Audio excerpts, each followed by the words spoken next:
بار پھر سے سن لیجیے. صحابہ کرام آسمان نبوت کے درخشاں ستارے. محمد انس صاحب کے ساتھ.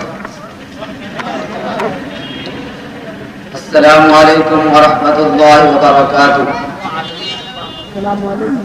الحمد للہ وکفى وسلام علی عباده الذین اصطفى اما بعد. جناب صدر اور باوقار سامعین کرام، الحمدللہ آج یہ طالب علم گورکھپور کے اس عظیم الشان مسابقے میں شرکت کر کے مسرت محسوس کر رہا ہے. جس عنوان کو لے کر آپ کے بیچ حاضری نصیب ہوئی ہے وہ عنوان حب صحابہ سے متعلق ہے. اللہ کے نبی صلی اللہ علیہ وسلم نے فرمایا اصحابی کالنجوم بأیہم اقتدیتم اہتدیتم. سامعین کرام، بلا صبح حضرات صحابہ کرام وہ قدسی صفات اللہ کے منتخب بندے ہیں جن کی آنکھوں نے جمال جہاں اور محمدی کا دیدار کیا، جن کے کان کلمات نبوت سے مشرف ہوئے، جن کے دل الفاظ مسیحا محمدی سے زندہ ہوئے، جن کے پاؤں معیت محمدی نے آبلقاء ہوئے، جو پاکیزہ دل کے مالک صدق و تقوی کے مجسمے، وفاداری و جانبداری کے پیکر، آفتاب نبوت کے روشن چراغ اور آسمان ہدایت کے طرف زندہ ستارے تھے، جن کے عبادت اخلاص پر خود خالق کائنات گواہ ہے، جن کا کلام خود رب ذوالجلال ہے. عزیز ساتھیوں، صحابہ نبی کے نبوت کے عینی گواہ اور نبی صحابہ کی عظمت کے عینی شاہد تھے. جن سے محبت کو نبی سے محبت اور جن سے بغض کو نبی سے بغض قرار دیا گیا. صحابہ سے عقیدت کو عین ایمان اور ان سے بدگمانی کو کفر و نفاق قرار دیا گیا. وہ حق و ہدایت سے معیار ہیں اور اللہ تعالیٰ نے قیامت تک کے لیے ان کے ایمان کو مسلمانوں کے لیے معیار و نمونہ قرار دیا ہے. میرے دینی اور ایمانی بھائیوں، صحابہ کرام کی محبت و عظمت نہ صرف مسلمانوں کے ایمان کا حصہ ہے بلکہ تکمیل ایمان کا ایک لازمی جز ہے. ان کی ناموس و حرمت کا تحفظ و دفاع ان کے دینی فرائض میں شامل ہے اور اس فریضے کی جد و جہد کا سلسلہ بھی قرن اول سے جاری ہے اور انشاءاللہ تا قیامت جاری رہے گا. میرے نبی صلی اللہ علیہ وسلم نے فرمایا میرے صحابہ کے بارے میں اللہ سے ڈرتے رہو، میرے بعد ان کو طعن و تشنیع کا نشانہ مت بنانا. جس نے ان سے محبت کی گویا اس نے مجھ سے محبت کی، اور جس نے ان سے دشمنی کی گویا اس نے مجھ سے دشمنی کی، اور جس نے ان کو تکلیف دی گویا اس نے مجھے تکلیف دی، اور جس نے مجھے تکلیف دی گویا اس نے اللہ کو تکلیف دی، اور جس نے ایسا کیا عنقریب اللہ اس کو خود گرفت کرے گا.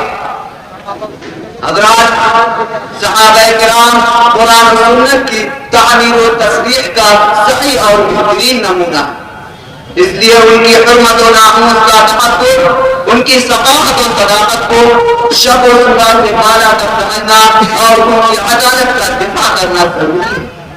اور اہل اسلام اس ذمہ داری کو قرن اول سے لے کر اب تک پوری محنت اور جد و جہد کے ساتھ انجام دے رہے ہیں.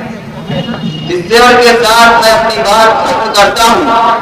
اسلام کی عظمت کے منارے ہیں صحابہ، کہ اسلام کی عظمت کے منارے ہیں صحابہ، سجاد محمد کے ستارے ہیں صحابہ. وما علینا الا البلاغ. نعمان حسین، اگلے امیدوار نعمان حسین.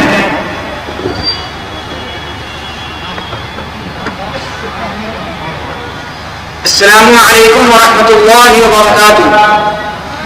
نحمده ونصلي على رسوله الكريم، اما بعد فقد قال رسول الله صلى الله عليه وسلم اصحابي كالنجوم فبأيهم اقتديتم اهتديتم. صدر محترم اور حکم صاحبان اور حاضرین مجلس، نبی کریم علیہ السلام نے اپنے ساتھیوں کے بارے میں فرمایا ہے کہ میرے صحابہ ستاروں کے مانند ہیں، ان میں سے جس کی بھی ابتدا کر لوگے ہدایت پا جاؤ گے. اور ایسا کیوں نہ ہو جبکہ یہ وہ پاکیزہ جماعت ہے جنہوں نے اپنا مال، اپنی اولاد، اپنا وقت، اپنا خاندان سب کچھ اللہ کے دین سربلندی کے خاطر اور نبی کریم علیہ السلام کی محبت و اطاعت میں لٹا دیا. یہی وہ جماعت ہے جس کے ذریعے اللہ کا سچا دین اس دنیا میں پھیلا. اس سرزمین نے انبیاء کرام کے بعد ایسی پاکیزہ جماعت کبھی نہیں دیکھی ہوگی.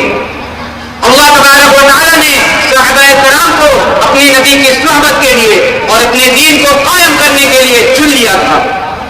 صحابہ کرام سے محبت عین ایمان ہے اور ان کے لیے دعا کرنا اللہ کا قرب حاصل کرنے کا ذریعہ ہے اور ان کے نقش قدم پر چلنا دین اور دنیا کی کامیابی کا ضامن ہے. اللہ تبارک و تعالیٰ نے صحابہ کرام کی تعریف اپنی پاکیزہ کتاب کی مختلف آیات میں کی ہے. چنانچہ سورۃ الفتح کی 29ویں آیت میں اللہ تبارک و تعالیٰ نے فرمایا محمد رسول اللہ والذین معه اشداء علی الکفار رحماء بینہم تراهم رکعا سجدا یبتغون فضلا من اللہ ورضوانا سیماهم فی وجوہہم من اثر السجود. محمد صلی اللہ علیہ وسلم اللہ کے رسول ہیں اور جو لوگ ان کے ساتھ ہیں وہ کافروں کے مقابلے سخت ہیں اور آپس میں ایک دوسرے کے لیے رحم دل ہیں. تم انہیں دیکھو گے تو کبھی رکوع میں تو کبھی سجدے میں اور اللہ کے فضل اور خوشنودی کے تلاش میں لگے ہوتے ہیں. ان کی علامتیں سجدوں کے اثر سے ان کے چہروں میں نمایاں ہے. اس جماعت کی شرافت، بزرگی اور نفوس کی پاکیزگی کا ذکر بھی اللہ تبارک و تعالیٰ نے کیا ہے. چنانچہ سورہ عبس کی آیت بِأَيْدِي سَفَرَةٍ کِرَامٍ بَرَرَةٍ کے بارے میں حضرت وہب بن منبہ رحمۃ اللہ علیہ فرماتے ہیں کہ اس سے مراد صحابہ کرام ہیں. اللہ تبارک و تعالیٰ صحابہ کرام سے راضی ہو گئے اور اپنی رضا کا فرمانا رضی اللہ عنہم ورضوا عنہ کے ذریعے دے دیا. یعنی اللہ تبارک و تعالیٰ ان سے راضی ہو گئے اور وہ لوگ اللہ تبارک و تعالیٰ سے راضی ہو گئے. دین اسلام کی سربلندی کے خاطر صحابہ کرام کے قربانیوں کا مقابلہ نہ ہی کوئی کر سکا ہے اور نہ ہی کوئی کر سکتا ہے. چنانچہ نبی کریم علیہ السلام نے فرمایا لا تسبوا اصحابی فوالذی نفسی بیدی لو ان احدکم انفق مثل احد ذهبا ما ادرک مد احدهم ولا نصیفا. میرے صحابہ کو برا بھلا مت کہو. قسم ہے اس ذات کی جس کے قبضۂ قدرت میں میری جان ہے. اگر تم میں سے ایک شخص احد پہاڑ کے مثل بھی سونا خرچ کرے گا تو ان کے سیر اور آدھے سیر کو بھی نہ پہنچ سکے گا. ایسی مقدس جماعت کی شان میں گستاخی کرنا اللہ کی غضب کو دعوت دینا ہے. چنانچہ حضرت عبداللہ بن عباس رضی اللہ عنہ سے روایت ہے کہ نبی کریم صلی اللہ علیہ وسلم نے فرمایا من سب صحابی فعلیہ لعنت اللہ وملائکتہ والناس اجمعین. میرے صحابہ کو گالی مت دو. جس نے میرے صحابہ کو گالی دی اس پر اللہ کی لعنت، فرشتوں کی لعنت اور تمام لوگوں کی لعنت. میں انہیں چند کلمات پر اپنی بات ختم کرتا ہوں. اللہ تبارک و تعالیٰ صحابہ کرام کی محبت سے ہم سب کے قلوب کو منور کر دے اور ان کے نقش قدم پر چلنے کی توفیق عطا فرمائے. آمین. وآخر دعوانا الحمد للہ رب العالمین. السلام علیکم ورحمۃ اللہ.